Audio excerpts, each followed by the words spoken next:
Queria convidar você a abrir sua Bíblia em 2 Samuel, capítulo 2. Segundo livro de Samuel, capítulo 2.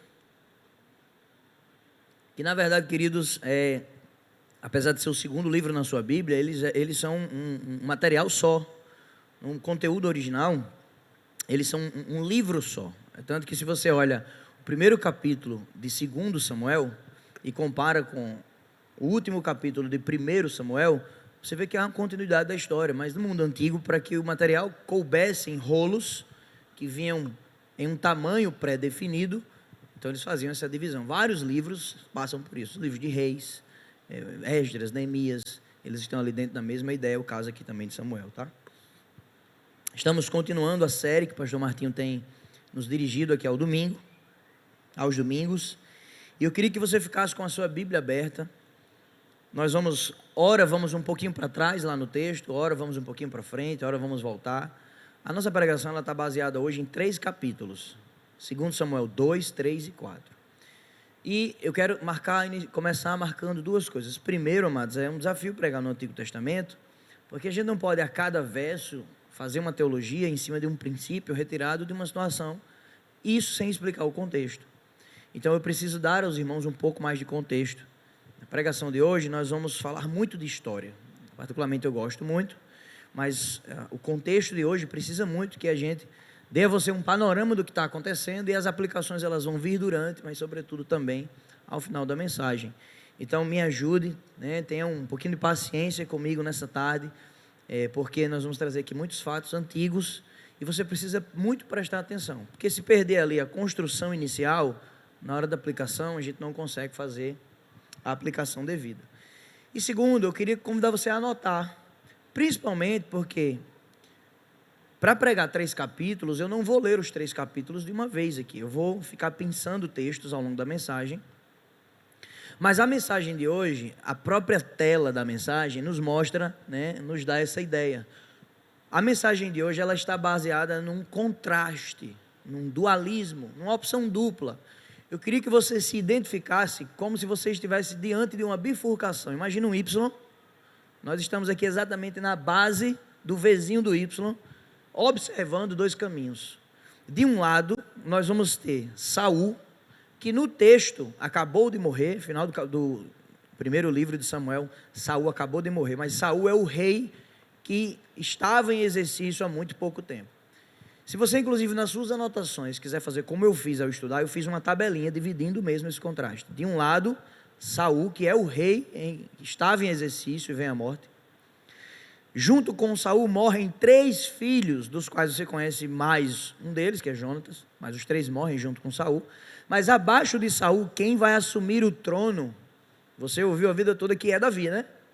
Mas é uma meia verdade. Quem assume o trono é Isbosete, filho de Saul. Então você tem Saul, que morre, seu filho assume o trono, o nome dele é Isbosete, e Saul e seu filho eram impulsionados à guerra pelo seu comandante general de guerra chamado Abner.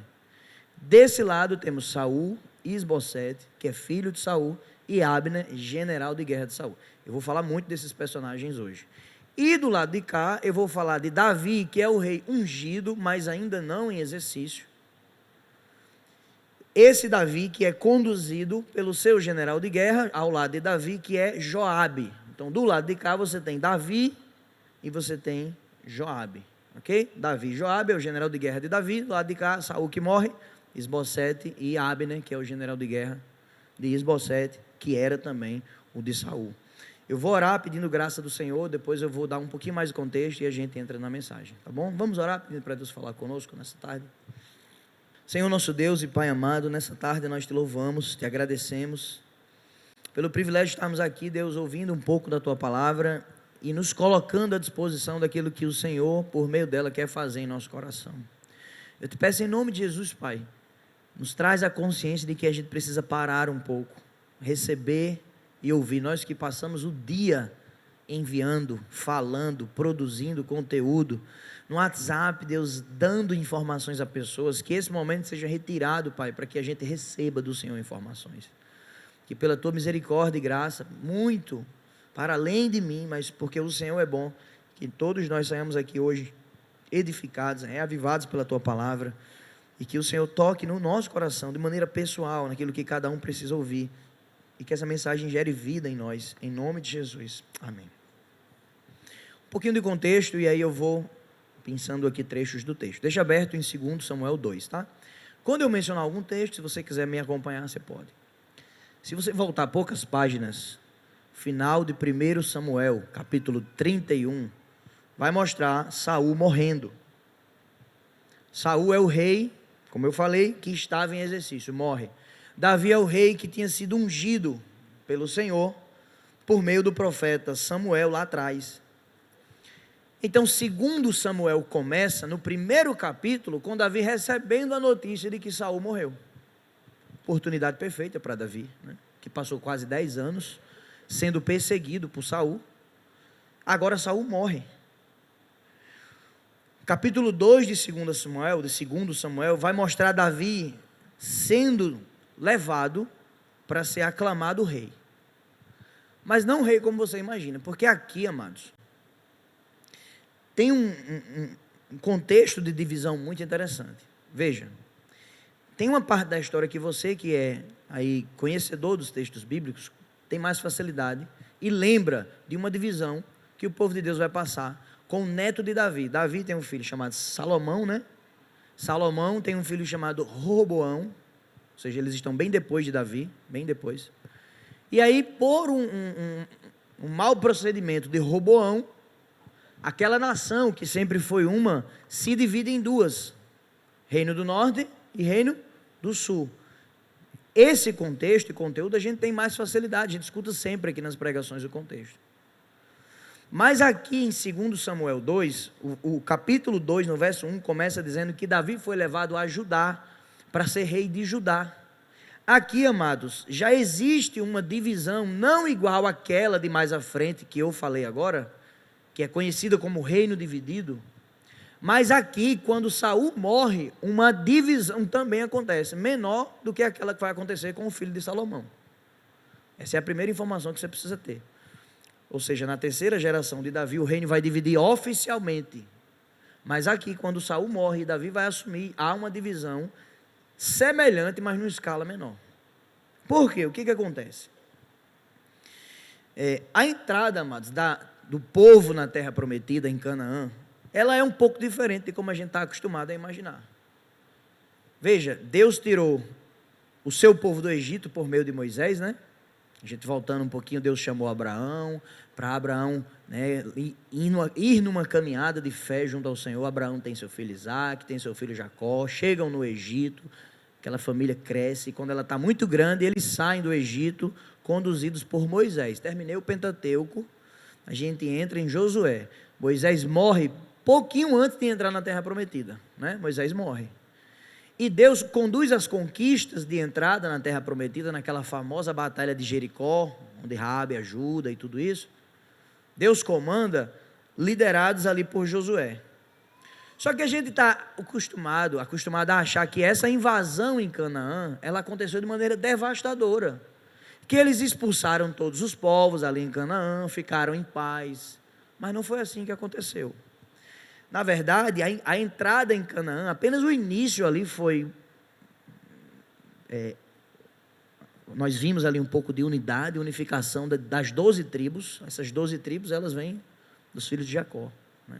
As 12 tribos entram unidas, derrubam Jericó, vão ali na batalha de Ai.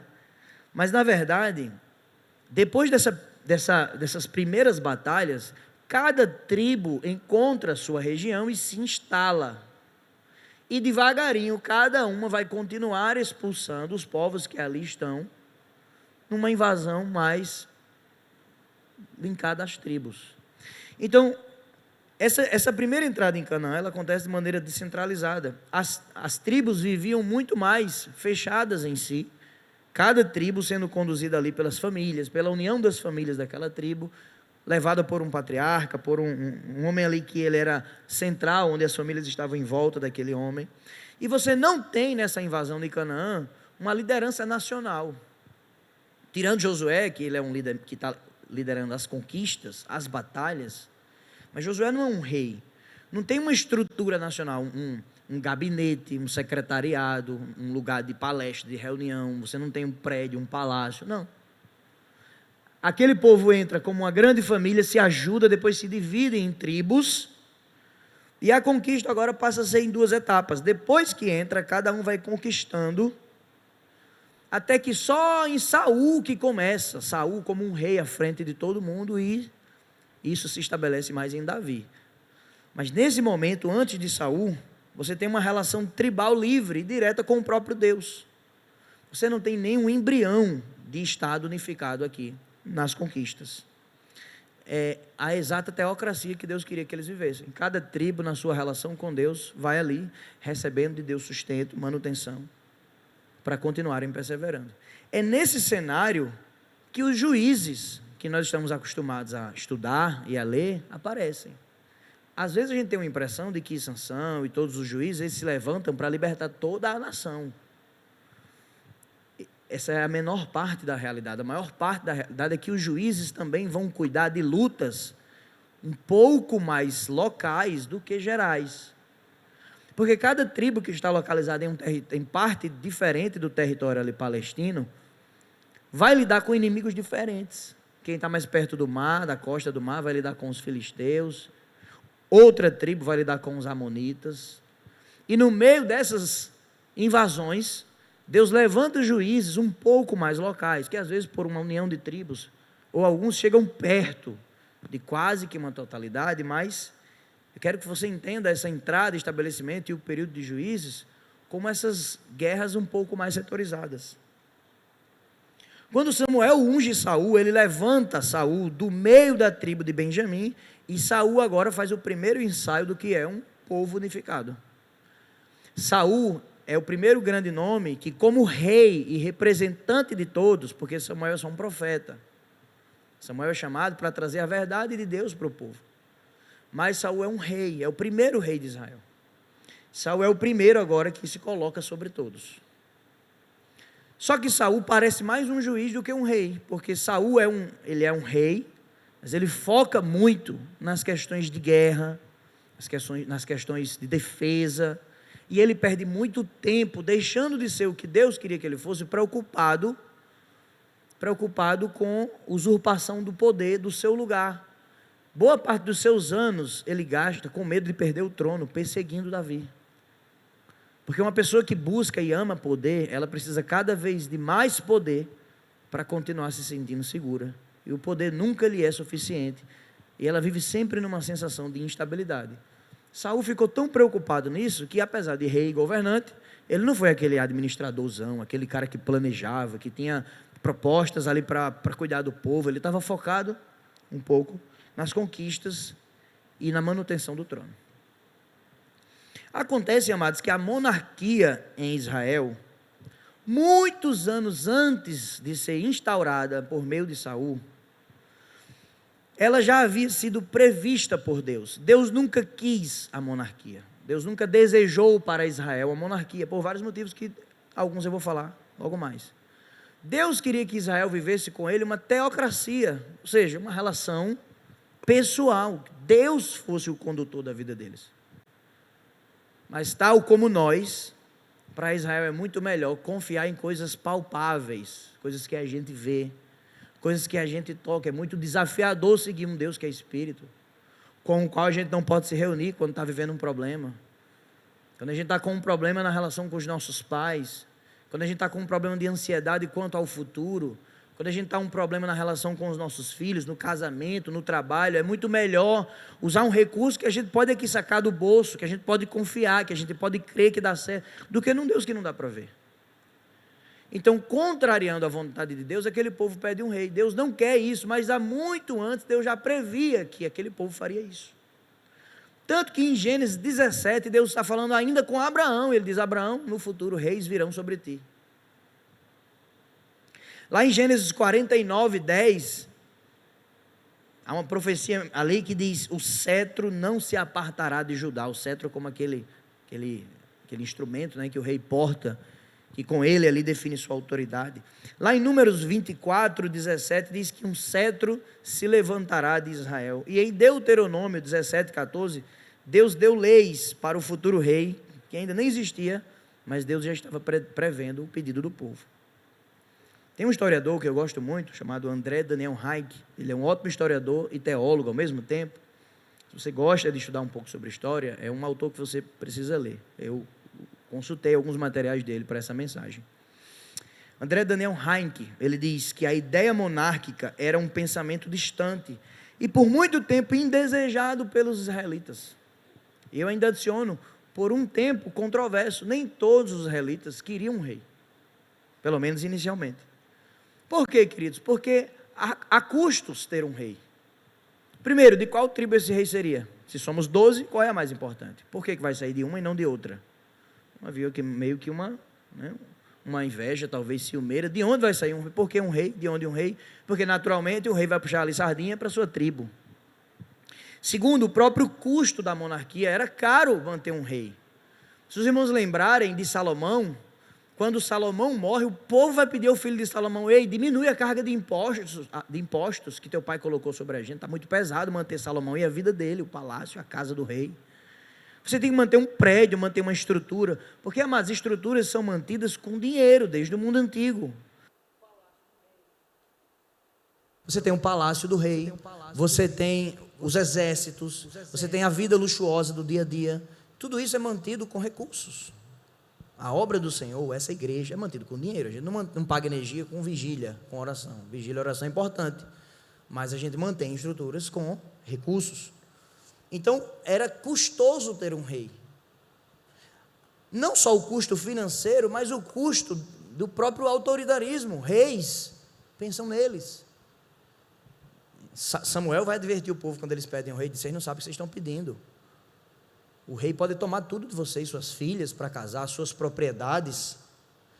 E mesmo Deus sabendo de tudo isso, Deus abre concessões. Porque, amados, Deus tem planos, projetos, uma vontade a ser estabelecida sobre a nossa vida. Mas Deus também nos dá alguma liberdade para decidir. E há muitas coisas que Deus não quer que a gente viva, mas a nossa insistência nos leva a colher frutos que o Senhor não desejaria que a gente colhesse. Deus permite a monarquia. Hayek vai dizer que o conforto de enxergar em Samuel um líder, Samuel ali é um líder, é um guia, um juiz libertador, levou aquele povo a de maneira precipitada pedir um rei sobre Israel. Então em 1 Samuel 8 vai mostrar o povo pedindo um rei. Samuel diz: rapaz, vocês não sabem o que estão pedindo. Eles dizem: não, nós queremos um rei sobre nós, queremos um rei como as outras nações. Talvez esse tenha sido um dos pedidos mais tristes da história de Israel. Pediram para não ser exatamente aquilo que Deus queria que eles fossem. E às vezes esse é o nosso pedido até hoje. Queremos um rei como as outras nações. Samuel, é muito mais fácil para as outras nações, Samuel. Veja, quando tem um problema, eles pedem um rei. Tem com quem falar, e a gente fica nesse moído de Deus, de que tem que orar e esperar o profeta e ver o que Deus tem. É muito demorado, Samuel. E o tempo de Deus é diferente do nosso. E a gente, até hoje, amados, montamos estruturas que nos socorram mais rápido do que Deus pode nos socorrer. Às vezes, ser o que Deus queria que a gente fosse, que era diferente das outras nações, nos incomoda. Porque a gente não quer, às vezes, ser diferente do mundo. A gente não quer ser chamado de o santinho no trabalho. O santinho não faz nada na escola. Olha, a santinha não faz nada, não sai com a gente. Vai todo mundo, só não vai a santinha. Olha, a santinha já saiu no meio da conversa. A gente sofre bullying. De alguma forma nós somos perseguidos, somos excluídos. A Bíblia diz que quando nós assumimos o Evangelho, uma espada se levanta contra nós, e isso é desconfortável. A gente não quer isso, a gente quer parecer com esse mundo. É por isso que a Bíblia tem que nos lembrar que nós somos cidadãos de outra pátria, não dessa. Mas eles fazem talvez o pior pedido que poderiam fazer: a gente quer ser igual às outras nações. Samuel fica muito irado, mas Deus diz: pode permitir, Samuel, eles estão rejeitando a mim. Então, amado, Saul é ungido rei, e Saul é um rei completamente distante do ideal de Deus para um líder e para um povo. Saul é a cara do que o povo pediu. O povo pediu o quê? Algo visual, segurança visual. O povo queria se confiar em coisas palpáveis. O povo queria se confiar numa segurança que a gente paga por ela. E muitas vezes assim a gente se sente seguro. Quando a gente abre a nossa conta de investimentos, a gente abre a nossa poupança, e a gente vê um recurso lá guardado, a gente se sente seguro. A gente olha para a nossa casa, rodeada de cercas elétricas, de câmeras de alta definição, nossos carros com seguro, com 7 airbags, campeão, nota máxima em segurança. A gente compra essas coisas e a gente se sente seguro. Não tem nenhum problema em comprar essas coisas. Você não tem que andar num veículo inseguro, colocando sua vida, sua família em risco, porque Deus manda a gente ser responsável com o que Ele coloca nas nossas mãos. Só que eu não tenho que achar que pelo fato de eu ter comprado essa segurança, eu estou seguro. Porque tem o oposto, tem gente que não tem nada disso e Deus protege, tem o contrário, tem gente que tem tudo isso e é a hora e Deus chama. O problema é quando a gente coloca o nosso coração nas seguranças erradas. Aquele povo pede um rei, porque é difícil caminhar com um rei que não se vê. E aí Deus dá exatamente um rei conforme eles pedem. E às vezes é perigoso pedir a Deus, porque Ele dá o que a gente pede. E às vezes o que a gente pede e Deus dá é a exata coisa que vai nos desviar do lugar que Ele queria que a gente estivesse. Você sabe quem é Saul? Saul é o rei escolhido porque tem cara de rei. O povo pediu um rei. Saul é grande, Saul é soldado, Saul é treinado, Saul é armado. Ele é um rei que logo mais vai ser rejeitado por Deus, porque ele é desobediente, ele é vaidoso, ele é arrogante, ele é impulsivo. Saul é autônomo, não precisa de Deus, ele governa sob um estilo de monarquia mundana. As estratégias de Saul e os armamentos de Saul são mundanos. Lembra quando Saul vai enviar Davi a lutar com Golias? Ele diz: coloca, Davi, a minha armadura, senão tu vai morrer, porque Saul confia na armadura. O que vai livrar Davi é a armadura. E Davi: não, Saul, eu não consigo nem andar com isso. É o Deus que me protegeu dos leões e dos ursos e das feras, que vai me proteger desse filisteu incircunciso. Mas a maneira de Saul pensar é sempre preocupado no material, naquilo que se toca, que se vê. Ele quer um grande exército, ele quer um grande discurso, ele quer grandes riquezas. Inclusive ele diz: quem matar Golias, eu vou dar riquezas, eu vou dar minha filha em casamento. E Saul olha para Davi e diz: Davi, você não tem condição de lutar, porque na cabeça de Saul não faz sentido, amados. Saul é terreno, Saul é da matemática. Saul é do 2 mais 2 é igual a 4. Saul é do óbvio. Saul é do olhar a conta, olhar o boleto, tem que bater. Então Saul entende a vida nessa perspectiva. Saul é fraco, pois a coragem dele e o senso de missão dele não estão baseados na força de Deus, mas na força do próprio braço. Saul pensa que é bom, Saul pensa que resolve, Saul pensa que sempre tem um plano para dar certo, Saul pensa que não precisa perguntar, pedir ajuda. Saul é medroso, sua confiança está baseada em coisas palpáveis. Saul é o líder que a gente ama, queridos, porque ele representa a gente em nossos interesses, e ele nos oferece aquilo que nós achamos que precisamos, coisas visíveis. Saul é o símbolo da falibilidade na força humana, que nada consegue além de uma sucessão de fracassos em decisões tomadas longe do Senhor. Saul, amados, é a personificação da vaidade, gerada pelo pecado, plantada no coração de uma sociedade divorciada de Deus, que matou a Deus. Saul é o servo rebelde, que não considera o plano de Deus, mas ele se coloca à frente como líder. Ele diz: me sigam porque eu sou bom. Saul é aquele marido que não busca a direção do Senhor para conduzir sua família. Ele diz: não, eu dou conta.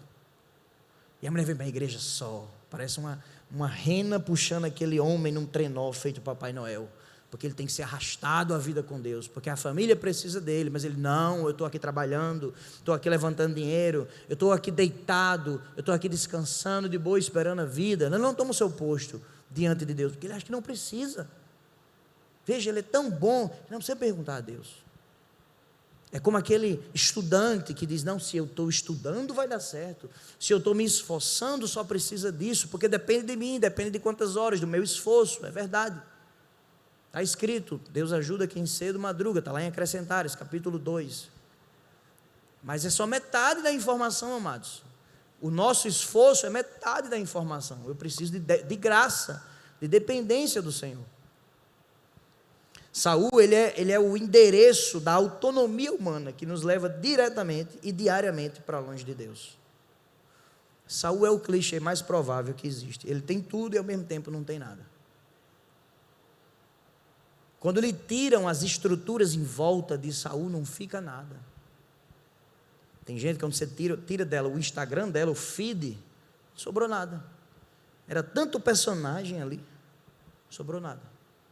Tem gente que quando você tira as estruturas que lhe dão segurança, que lhe dão conforto, não sobrou nada. Porque ela era sua conta bancária. Porque ela era seu diploma de mestrado e doutorado na parede. Porque ela era seu concurso, que lhe dava estabilidade pela vida toda. Saul é o exemplo da mentalidade que dirige a nossa era. O mérito, a conquista, a força, o poder. Saul é o pai do eu posso, eu devo, eu quero, eu consigo, eu me garanto. Saul é eu e eu. Ele é o contrário de Davi. Ele é o contrário de Cristo. Saul é inseguro, é insubmisso, mas ele é humanamente capacitado e dentro das estatísticas. Esse é o pior tipo de pessoa que a gente pode ser. E pode ser que eu esteja falando aqui para pessoas extremamente mais capacitadas do que eu, que ocupem talvez posição de influência na sociedade, que sejam letradas, que sejam profundas em saberes, mas para Deus, amado, isso nada importa. Deus quer que a gente seja profundo nas coisas que importam para Deus. Nada importa, não no sentido de que isso não é importante, porque até o poder e a influência Deus pode usar. Lembra de Esther? Lembra de Neemias? Eles têm poder e influência. Eles que têm, não o poder e a influência que os têm. Eles colocam diante de Deus e se colocam como um instrumento. Eles veem o mundo na ótica de Deus. Deus usa pessoas assim também. Mas a pior coisa, amados, que pode acontecer na nossa vida é a gente ser extremamente bom na coisa errada. Ser bom no mérito que é nosso, ser bom no nosso nome. Saul morre, ele e seus 3 filhos na batalha, ficando apenas Isbosete, um filho pouco conhecido de Saul. Isbosete é manco, ele tem um problema na perna. Isbosete não é um homem corajoso, dado à liderança, ao governo, mas Isbosete é o filho de Saul que fica e ele é alçado ao trono. E aí, com a morte de Saul, o que acontece? Judá, do lado de cá, de onde Davi é, diz assim: não, nós temos um rei ungido. Saul morreu, não queremos saber das outras tribos, vamos ungir rei Davi, rei aqui em Judá. Então o capítulo 2 do texto que você está aberto agora, leia comigo aí, 2 Samuel 2, verso 1. Passado algum tempo, Davi perguntou ao Senhor: devo ir para uma das cidades de Judá? O Senhor respondeu que sim. E Davi perguntou: para qual delas? Para Hebrom, respondeu o Senhor. Então Davi foi para Hebrom. E se você olhar no verso 3, no verso 4, os homens de Judá foram para Hebrom e ali ungiram Davi, rei da tribo de Judá. Então Davi foi ungido rei, amados, só em Judá. Lembra do que eu falei das tribos? Judá, quando Saul morre, diz: não, a gente tem um rei ungido, vamos coroá-lo. Então Davi é coroado rei só da tribo de Judá. E ele fica assim 7 anos e meio. Por 7 anos e meio, Davi só governa a tribo de Judá. E a todas as outras estarão debaixo do governo de Isbosete.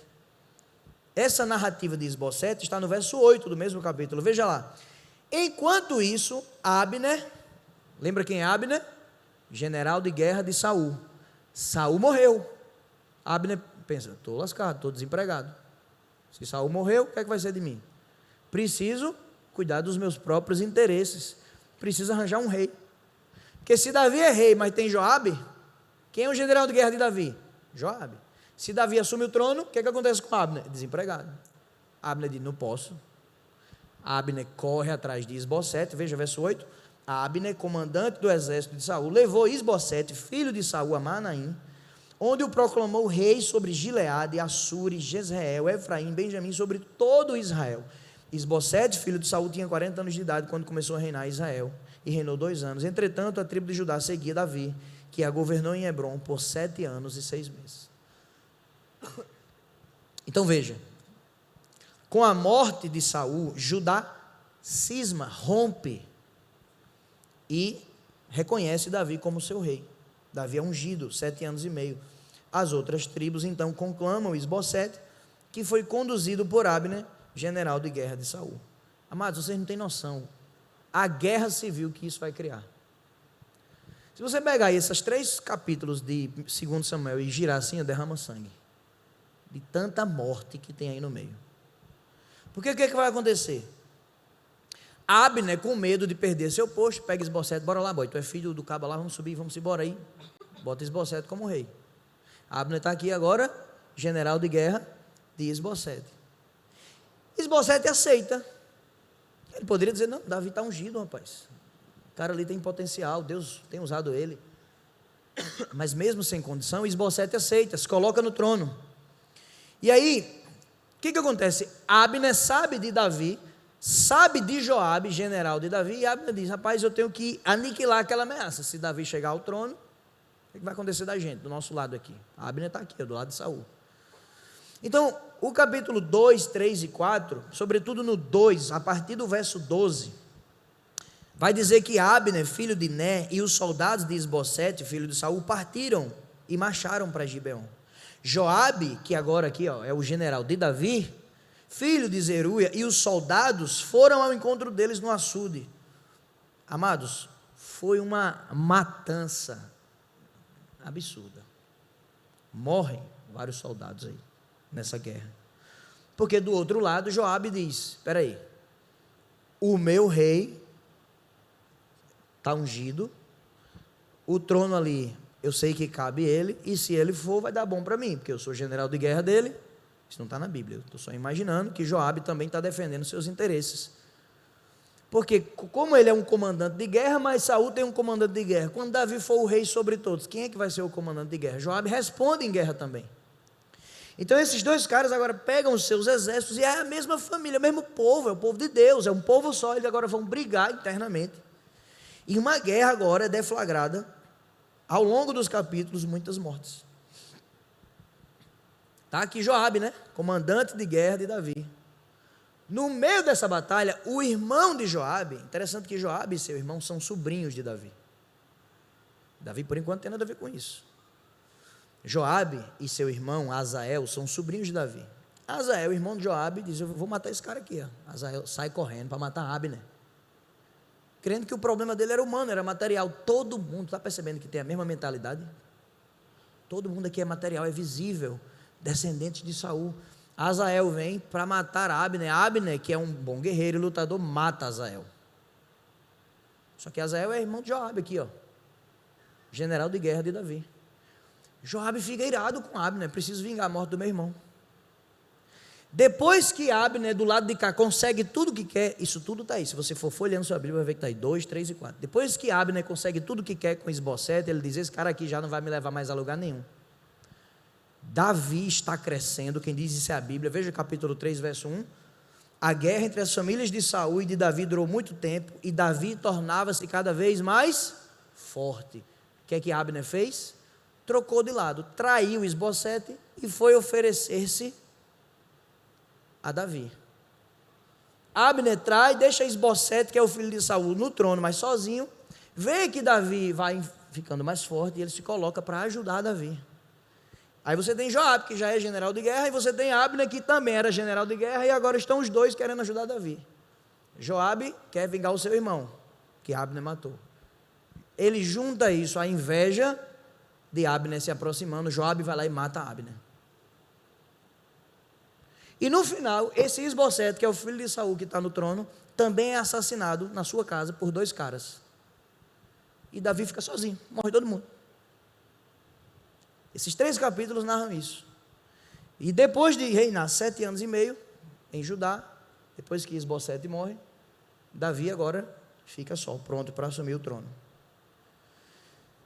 Então, se a gente olhar, meus amados, para o procedimento de todos os envolvidos, isso me faz admirar Davi ainda mais. Por quê? Primeira razão que eu vou lhe dar.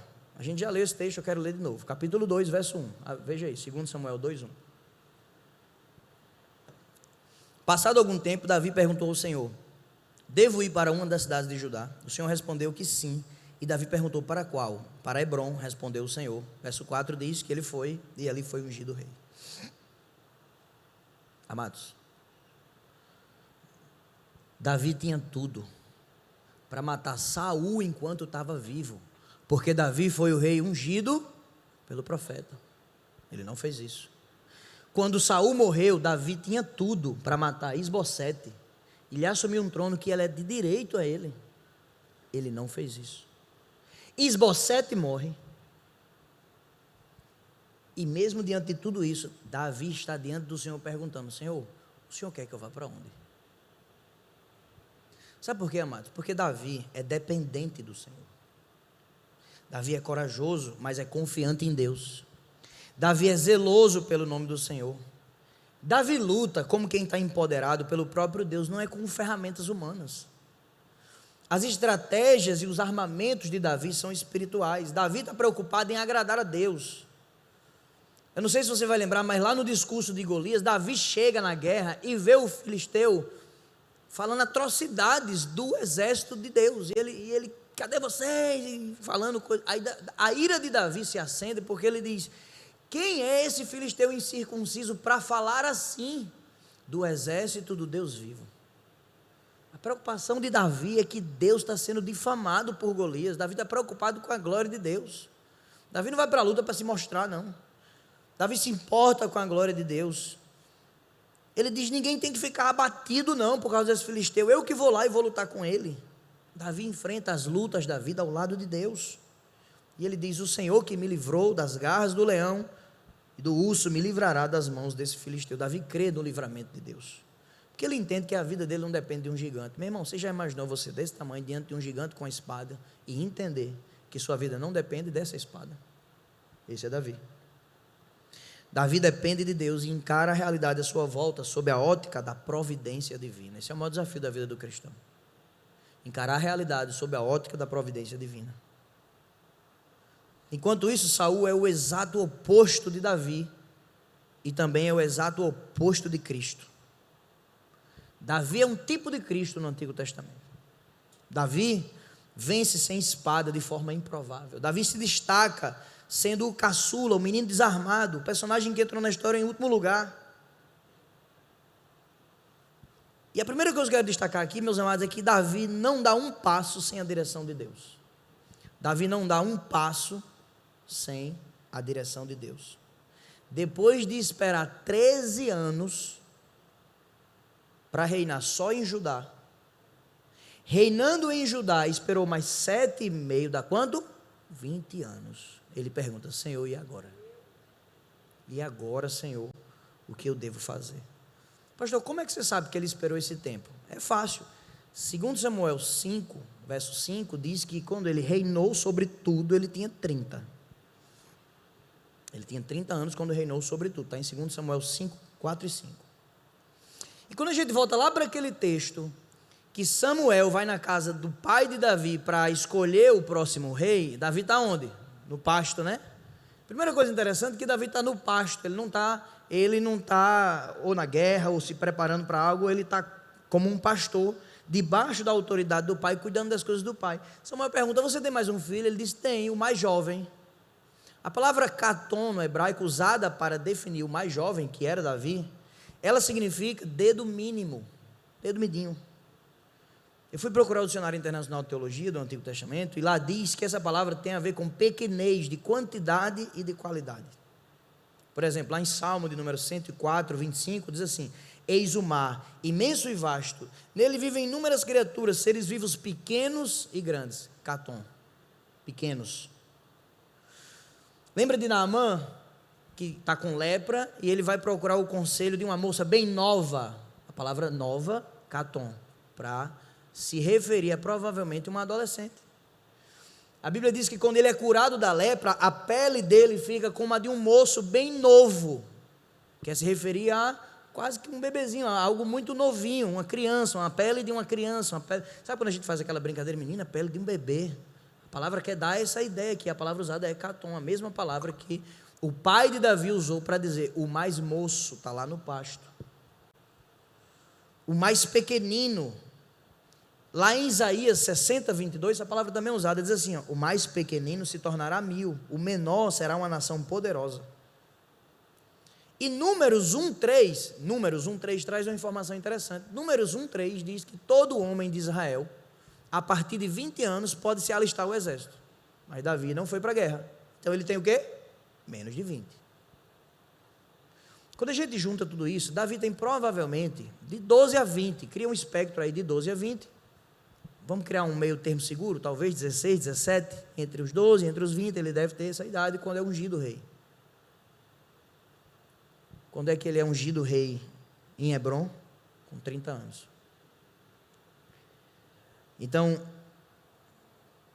na verdade, 30 anos sobre todo Israel. Ele é ungido rei em Hebrom 13 anos depois. É isso mesmo, 30 anos. Então, vejo tanto de fatos que passam na vida de Davi do dia que ele é ungido até o dia que ele é coroado. Davi vai servir a Saul como músico, escudeiro. Davi enfrenta Golias. Davi foge de Saul por quase 10 anos da perseguição. Davi conquista sua reputação militar. Davi se casa. Davi tem filhos.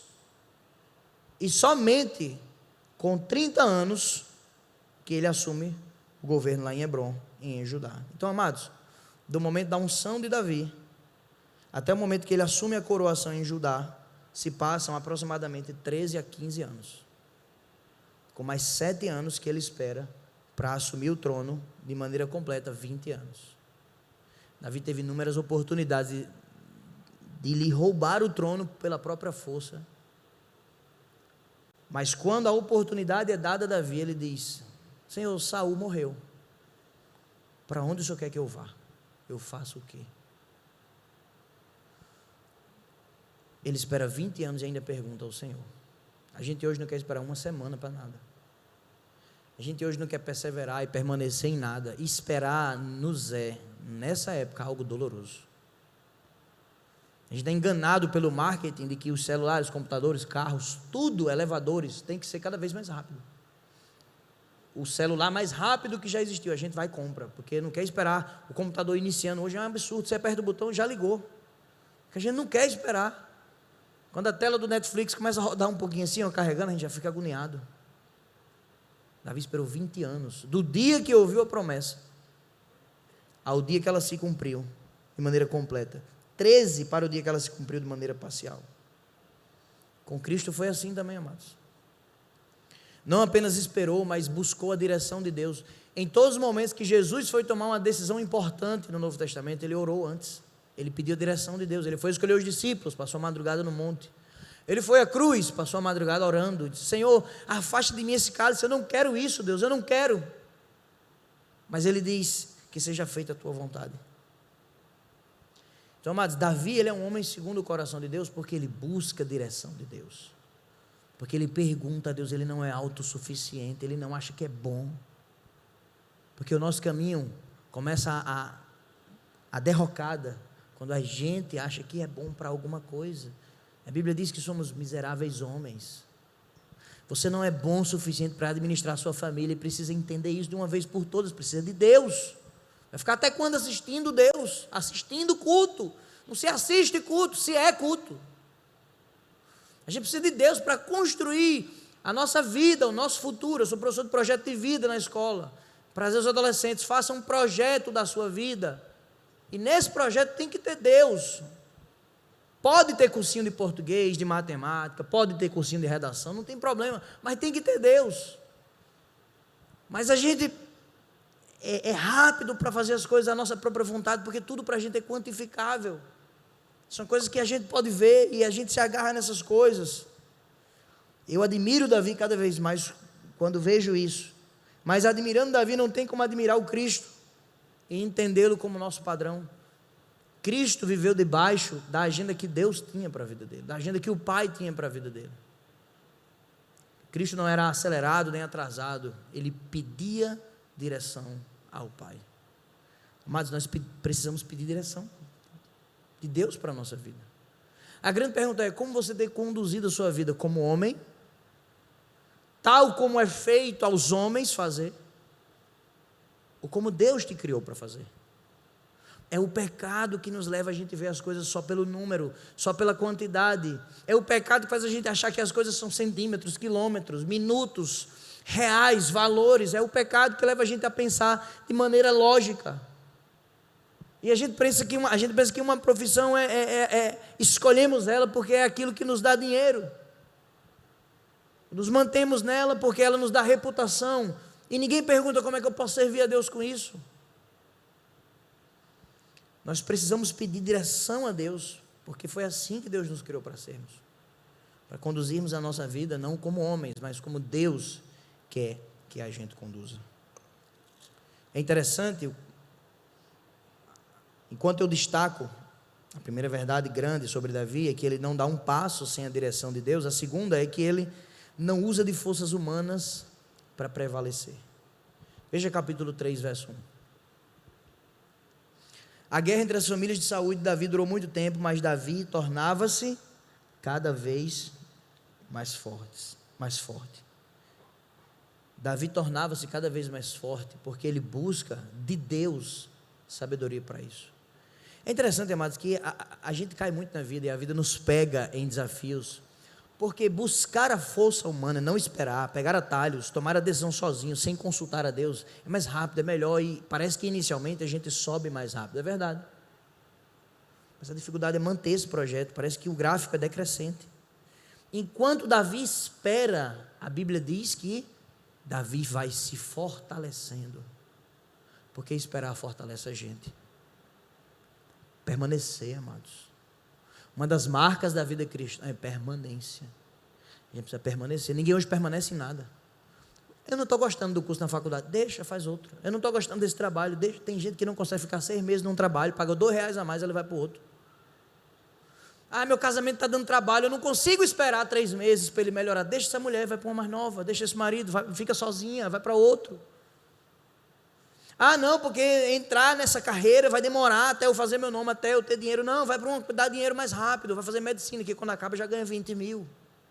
E eu tenho um bocado de adolescente, robotizado, porque não quer esperar, entra num curso que não gosta, mas só porque alguém disse que dá dinheiro. Burrice, não existe coisa que dá dinheiro. Seja o melhor no que você faz, você vai ter dinheiro.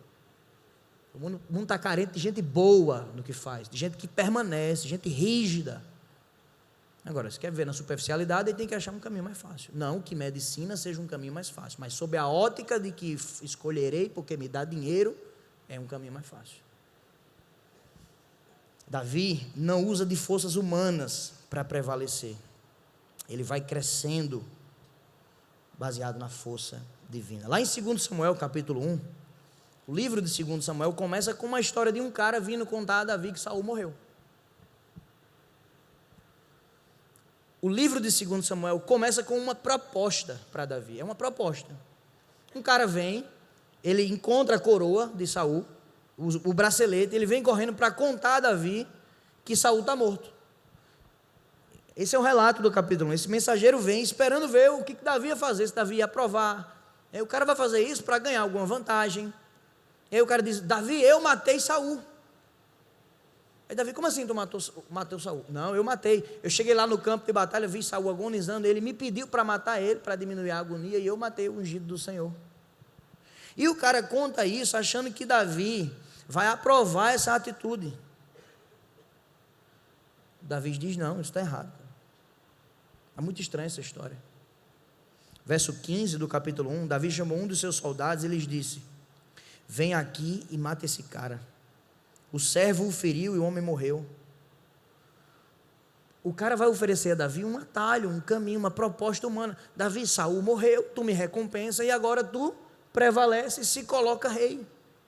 Davi diz: não é o momento. Essa proposta que estão me fazendo não vem do Senhor. Eu posso atalhar o meu caminho, mas me é propício ainda esperar dele. É por isso, amados, que a casa de Saul vai caindo, porque Saul é apressado. Lembra quando Samuel disse: Saul, mate geral e espere eu chegar para oferecer sacrifício. Saul não espera, Saul oferece sacrifício. É por isso que a casa de Saul vai caindo, e é por isso que a casa de Davi vai sendo erguida. O texto diz que Davi vai ganhando filhos, vai se fortalecendo, mas em momento nenhum Davi reina por matemática. Davi vai crescendo porque é fiel a Deus. Davi é o servo humilhado. Heber Campos Júnior diz que é por isso que Cristo é o filho de Davi, rei por direito e cabeça de Israel, que esmagou a cabeça do inimigo, e superior a Davi conquistará seus súditos e os conduzirá em triunfo. Davi entende, amados, que não é Ele não é o rei, mas o Senhor Deus, que é responsável por guerrear as guerras dele, conduzir a vida dele. É o Senhor Deus quem vai estabelecer ele sobre o trono no seu tempo. A narrativa aqui é um contraste. O livro de Samuel nos mostra um contraste claro. Como nós podemos conduzir nossa liderança, como nós podemos conduzir nossa vida. Esse é Saul, conduz a vida pela própria força. Esse é Davi, conduz a vida sob a ótica da direção e da sabedoria divina. Essa narrativa, ela é sobre que tipo de rei o povo busca seguir e que tipo de rei precisamos seguir. Eu queria lhe perguntar, que tipo de rei você tem seguido? Que tipo de pessoa você tem seguido? É aquela do resultado? É aquela da pressa, da rapidez? Ainda que o caráter não lhe importe tanto, mas ela te dá resultado agora. E você tem aquele que é piedoso, mas que é lento, porque ele espera em Deus e nos incomoda. Que tipo de servo o pecado nos tornou e que tipo de servo podemos ser em Deus? Que excelência de rei e servos encontramos em Jesus, que vive as duas realidades de modo que glorifica a Deus. Como rei, Jesus governa a nossa vida. Como servo, ele nos inspira a sermos como ele.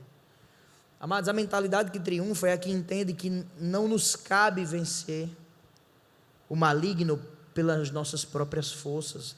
Cristo já venceu ele em nosso lugar. A gente vai com ele, a gente espera nele.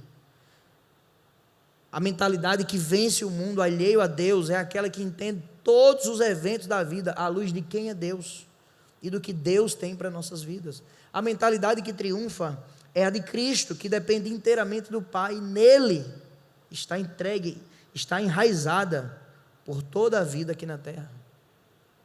A mentalidade que triunfa é um pensamento matrimoniado com Deus, alinhado aos seus propósitos, suas vontades, decidido a viver uma realidade quando Deus é o centro. Davi não quer vencer por ferramentas humanas, porque a pior coisa na vida é a gente vencer e dar certo, da forma ou no lugar errado. E não é difícil que isso aconteça. Jesus também não quer vencer por forças humanas.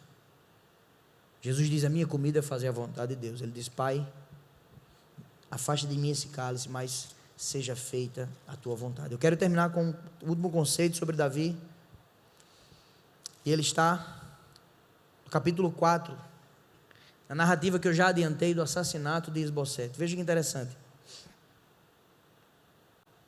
Se você olhar no capítulo 4, verso 1, o texto diz assim: ao saber que Abner tinha morrido em Hebrom, Isbosete, filho de Saul, perdeu a coragem, e todo Israel ficou alarmado. Veja, Isbosete é igual a Abner. Ele confia no que se vê, ele é igual ao pai, ele aprendeu isso do pai. Pais, a gente ensina os filhos também calado. Quando a gente fala, a gente está ensinando. Quando a gente não fala, a gente também está ensinando. O problema é que quando a gente não fala, geralmente está ensinando errado, porque a omissão também é um erro, diante da ferramenta e da oportunidade que Deus nos deu. Ser pai é uma oportunidade, é uma oportunidade. E ninguém é um bom pai calado. Fale. Seu filho precisa ouvir alguma voz, e ele está ouvindo alguma, se não é a sua, é outra. Isbosete aprende com o pai o que é importante, pelo proceder do pai.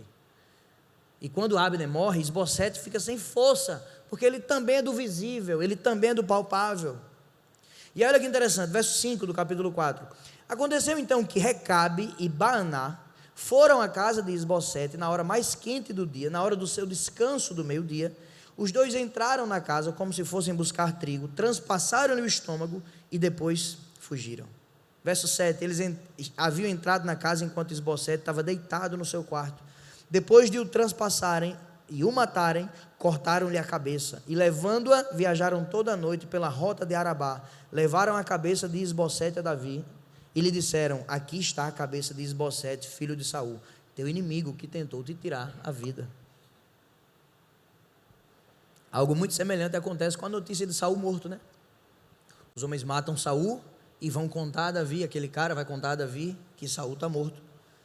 Aqui, os caras matam Isbosete e vão dar a Davi uma oportunidade. Davi, agora é tua hora.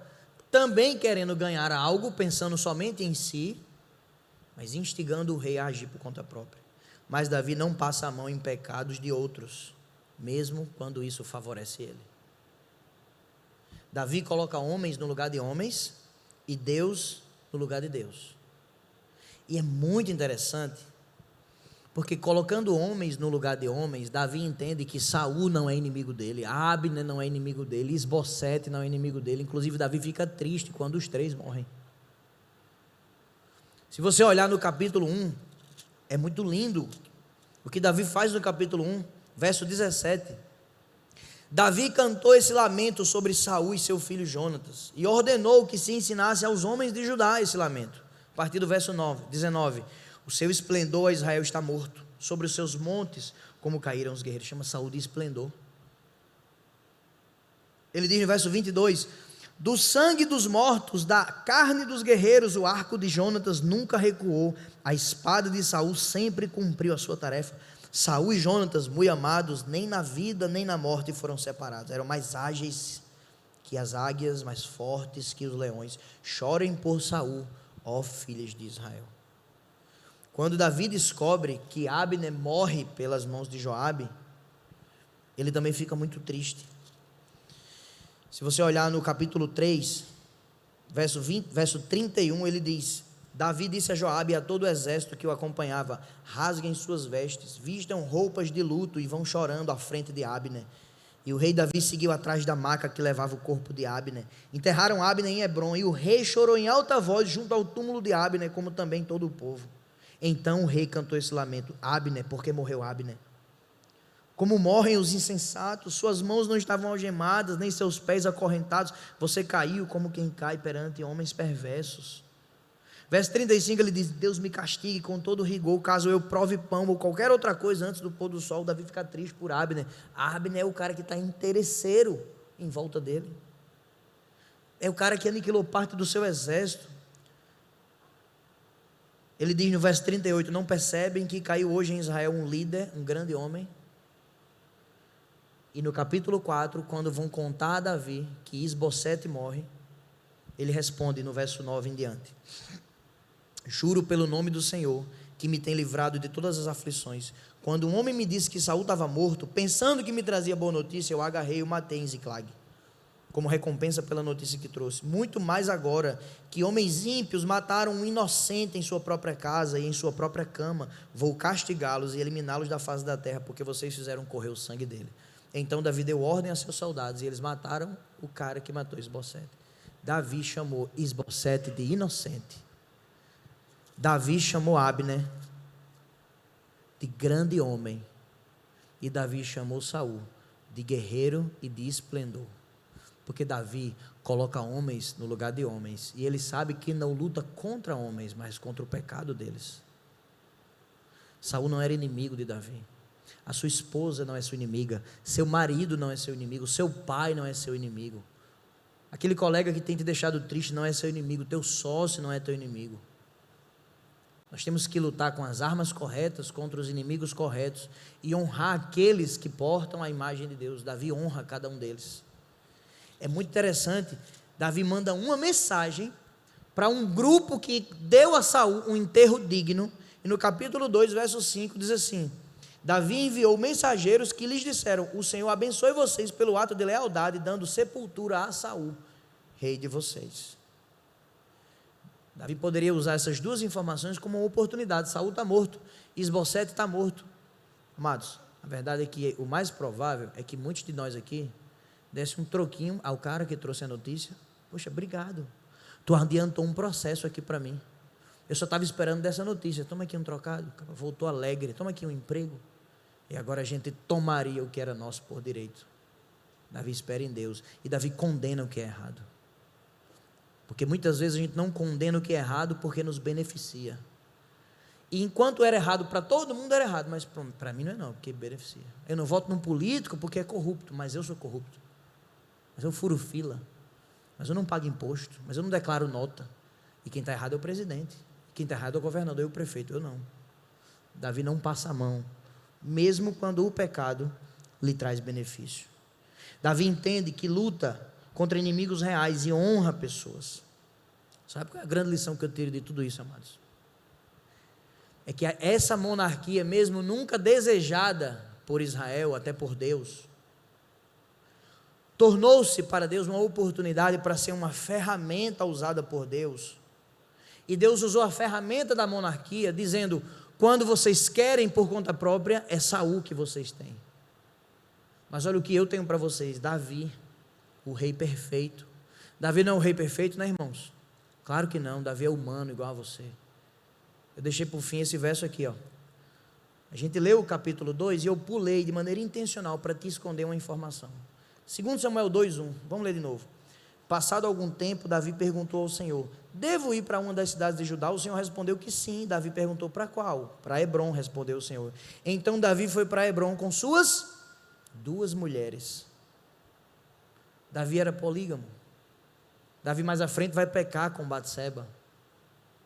Veja, Davi queria ser um homem que acerta, que busca, que se arrepende, que está diante de Deus, que coloca a sua vida diante de Deus, mas Davi era um rei imperfeito. Mas se as pessoas viam em Davi a qualidade de um homem que quer ser segundo o coração de Deus, seguiam Davi, mesmo sendo ele um rei imperfeito. Às vezes a gente ouve isso e diz: então está tudo bem, eu querer ser crente, mas aquele pecadinho ali eu deixar. Davi tinha 2 mulheres, teve até mais inclusive. Teve um harém, Salomão aprendeu com ele. Eu já falei de pai e filho aqui na mensagem. Salomão aprendeu com Davi. Salomão tem 1000 mulheres, corajoso, que Deus o tenha. Aprende com o pai. Aprende com o pai. Sabe o que é mais louco, amados? É que Deus usa pessoas em pecado. E a pior loucura que pode acontecer conosco é nos acostumarmos que Deus mesmo assim nos usa e permanecermos como estamos. Porque o fato de Deus usar não é a prova que Deus está validando o nosso proceder errado. Temos que mudar esse proceder. Deus usa porque Ele é misericordioso. Deus usou Davi, um rei imperfeito, mas um homem que queria ser a semelhança de Deus. Mas sabe o que eu vejo na verdade? Samuel não é somente um contraste entre mundanismo e teocentrismo. Rei ruim, rei bom. Homem segundo o coração dos homens, que é Saul. Homem segundo o coração de Deus, que é Davi. Não é só isso. Enquanto Samuel é um contraste entre... Os livros de Samuel são um contraste entre Saul e Davi, eles são também um contraste entre Davi e lá no Novo Testamento a gente vai entender Cristo, o rei perfeito. Porque se Davi era bom e as pessoas o seguiam, se Davi era honrado e hoje estamos contando a história dele, se você aqui provavelmente queria ser liderado por Davi porque ele era um rei generoso, ele era um rei digno, ele era um rei honrado, me parece que Deus está acostumando o povo por meio de Davi, que pode esperar um rei que vem em nome do Senhor, para quem de fato devemos olhar. Esse rei esperou. Filipenses 2 diz que a nossa atitude deve ser igual à de Cristo, que embora sendo Deus, não considerou que o fato de ser igual a Deus era algo o qual ele deveria se apegar. Do contrário, ele esvaziou-se, veio como servo e morreu em morte de cruz. Mas o texto continua dizendo: por causa disso, Deus o exaltou à mais alta posição, e lhe deu o nome que está acima de todo nome, e lhe fez assentar ao lado direito do trono. Amados, a gente olha para Davi como um exemplo inicial para a nossa vida, naquilo que Davi acertou. Mas o intuito dessa série não é exaltar Davi, porque Davi é homem, igual a você e a mim. O intuito dessa série é exaltar o rei perfeito, que quer liderar o seu coração, que quer liderar a sua casa, que quer liderar o seu trabalho, que quer liderar o seu empreendimento de futuro, que quer liderar a sua vida. Esse rei é Jesus. Ele é o rei perfeito. Ele é o rei que não se coloca em primeiro. Em primeiro ele colocou a missão do Pai. Ele é o rei generoso e bom que deu a vida para nos liderar. Mas muitas vezes, na verdade, queremos seguir como homens e não como Deus. Queremos seguir o caminho de Saul e não o caminho de Cristo. E a minha oração nessa tarde, amados, é que a gente entenda de Deus o privilégio dado por Ele de sermos liderados por um bom, generoso, servo e fiel rei, que nos alcançou, inclusive, em amor.